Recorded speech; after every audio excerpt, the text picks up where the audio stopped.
My favorite thing about this community is the people.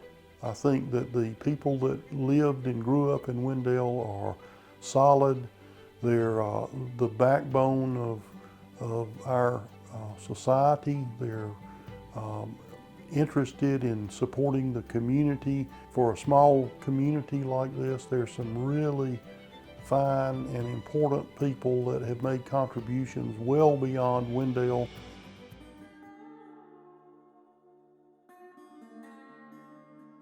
I think the era, the early part of the history is the fun part for me, from the 1800s through the early 1900s, because that's when the town was actually developing, and the vision for the community that was shared by a number of people, from R.B. Whitley to M.A. Griffin to C.Z. Todd. Some of the people that were involved in organizing the community, developing the community, they had such foresight and such drive to make this a viable part of Wake County. The history of Wendell dates from the 1870s and early 1880s, when the tobacco farmers in Granville County developed what's called the Granville wilt, which is a tobacco soil-borne disease that kills the tobacco plants. And they didn't have a way to get rid of the Granville wilt, so they had to look for some new ground to plant their cash crop, which was tobacco. And they came to Wendell and they found that the soil type was just like it was in Granville County, and the climate was about the same. So a lot of the Granville County tobacco farmers moved into the eastern Wake County area and began to farm in tobacco. Cotton was also grown, was considered a cash crop in the area at that time. With the coming of the boll weevil, cotton dropped as a cash crop and tobacco took over, and so Wendell is known as a tobacco farming community. Wendell was pretty much isolated as a community in Wake County until the train came through. Norfolk Southern Railroad came through, was a big event for the town. It connected Raleigh with Greenville and Washington. The importance of Washington, North Carolina, was that was one of the early ports in the state. The railroad came to Wendell. One of the main reasons was to pick up gravel from the Wendell Rock Quarry. That was a major industry in the early 1900s. It employed over 200 people. They mined rock from there until the 1930s, and then later on the town of Wendell bought the site. It had filled with water, and Wendell saw that as a way to get a good supply of water for the town, and that existed for several years until the town growth outpaced the supply of water, and Wendell had to go to another system for providing water. The name for the town was suggested by Mally A. Griffin, who at the time was the headmaster of Road School in Wendell, and a group of community leaders asked him to recommend a name for the new community that they were planning. And so he was a favorite of Oliver Wendell Holmes, who was a poet and a historian and a physician. And so the town leaders started calling the community Wendell. The train conductors, when the train was coming into the town, each town would pronounce the name of the town for the visitors that were on the train that wanted to get off there. And in coming into the town of Wendell, the conductors would yell the name Wendell out, and that led to the pronunciation change from Wendell to Wendell. So that got picked up as kind of as a joke, and then it stuck. And so people in town started saying, we're from Wendell. And now the community is known as Wendell. And then in 1903, Wendell, the community leaders submitted a request to the General Assembly for formal official designation of Wendell as a town. The General Assembly passed that bill, and on March the 6th, 1903, Wendell was officially incorporated as a town. This is an interesting story right here. In 1929, tobacco farmers couldn't sell their tobacco crop for a profit, and they petitioned the warehouses to stop the sale so they wouldn't lose money, and they became pretty adamant about it. The tobacco warehouse men got in touch with the governor of North Carolina, told him what the situation was, that tobacco farmers in Wendell were about to riot. The governor thought it was serious enough. He called the president, who at the time was Roosevelt, and told him about the situation. Roosevelt stopped all of the tobacco sales around the United States for a period of 2 or 3 weeks until Congress had an opportunity to address the stabilization of tobacco prices. And then they revamped the program, and that program stayed in place until the 1960s. So Wendell played a major role in the Agricultural Stabilization Act that led to price stabilization of tobacco and other crops. So the early schools in the community were very important. We're going to undertake a program this year to provide historic markers for 2 Rosenwald schools, the Riley Hill School in the Riley Hill community and the Carver School in the Pleasant Grove community. Both of these schools are considered Rosenwald schools because they were built with funds provided by Julius Rosenwald at the request of Booker T. Washington. In the early 1900s, they developed a plan to build schools for African American students across the South that didn't have an opportunity to go to schools at that time. From about 1910 through the 1930s, the Rosenwald Fund built over 5,300 schools for black students from Texas to Maryland.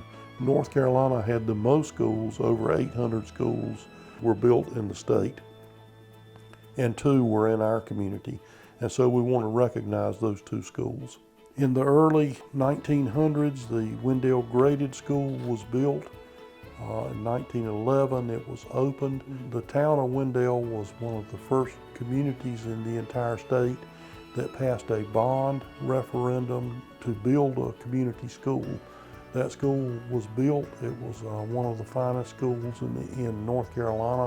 It was dedicated by the state superintendent of schools who praised the architecture and the construction and the community for building such a school and for putting such importance on education in the town.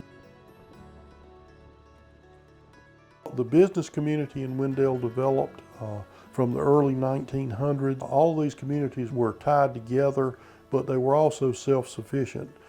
Each little community had clothing stores, hardware stores. Each community had their own little village that provided all the services to the community. There were 2 livery stables. There was a theater in Wendell. At one time there were 5 grocery stores in Wendell. There were 2 or 3 car dealers in Wendell. And so each community had its own set of goods and services that they provided. It was a treat for Wendell citizens to be able to go to Raleigh to go shopping.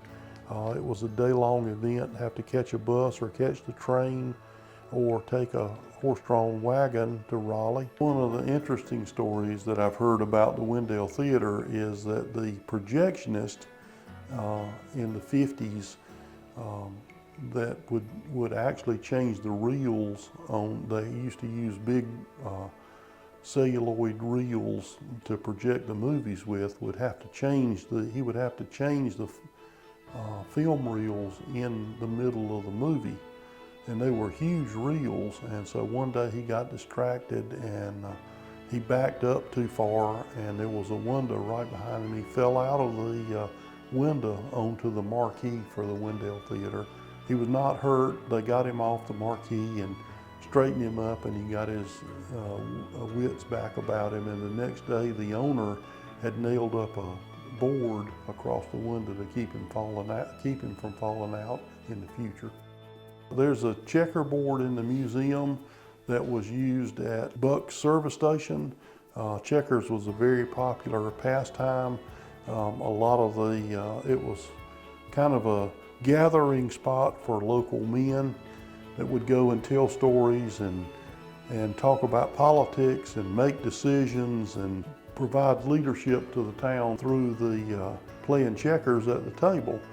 And so the museum, thanks to the foresight of a couple of people in town, have saved the checkerboard, and it's on display at the museum. People can see a couple of photographs of some of the old timers in Wendell playing checkers, and can imagine the types of discussions that went on across the checkerboard in Buck Service Station. The Wendell Museum is a long-held dream of many people in the community. We've always felt like Wendell was an important part of Wake County, an important story to tell. Wendell Museum opened in the spring of this year. We've been in the planning and development stages for about 18 months. We've been collecting information and photographs and designing the exhibits and fabricating the exhibits and putting everything together. Our vision was to provide lots and lots of information and artifacts to support the information when possible. So we're heavy on information and light on artifacts, but we wanted to be contemporary, and we wanted to be a place that could fairly easily change our exhibits. The house where the Wendell Museum is located is the Alec Wall home. It was home to the smallest police chief in North Carolina and maybe the smallest in the United States. There are lots of stories about Alec Wall and his exploits as Wendell police chief. He was this very small man, 5'2" and weighed 105 pounds. And that presented some challenges, and there are a lot of good stories about how he did his police work in Wendell. So I think people will be interested to learn about Alec Wall. He also got shot one time, and he got shot through the hat, and he said if he'd been taller, he'd been killed. The town board felt like Alec Wall had needed a proper police uniform. He'd been wearing a uniform that was made for him by his wife. Since he was so small, it was hard to find a uniform, and the town board took the one that his wife made and mailed it to a uniform manufacturing company in Chicago. About 2 weeks later, they received the box back. The uniform was still inside, and there was a note that said, "I'm sorry, we don't make uniforms for children." So it was kind of a joke around town for a while. Wendell has a great future. It has evolved into a bedroom community for Raleigh, but it still maintains some of the charm that small towns in eastern North Carolina have. I think the downtown district has some real opportunity for the growth of businesses. It'd be great if Wendell had some new restaurants and some new activities to do. I think all of that's coming. We're in the development stages right now, and so I think there's a lot to look forward to. The community of Wendell should be proud of the heritage that we have. That includes the people, the churches, the schools, the community life that's available. There's a lot of opportunity in Wendell. There's a lot of business opportunity in Wendell, and I think the community has a rich tradition. I think the museum covers a number of topics, about 7 or 8 topics that are important, so people would get a lot of valuable information about the history of Wendell by visiting the museum.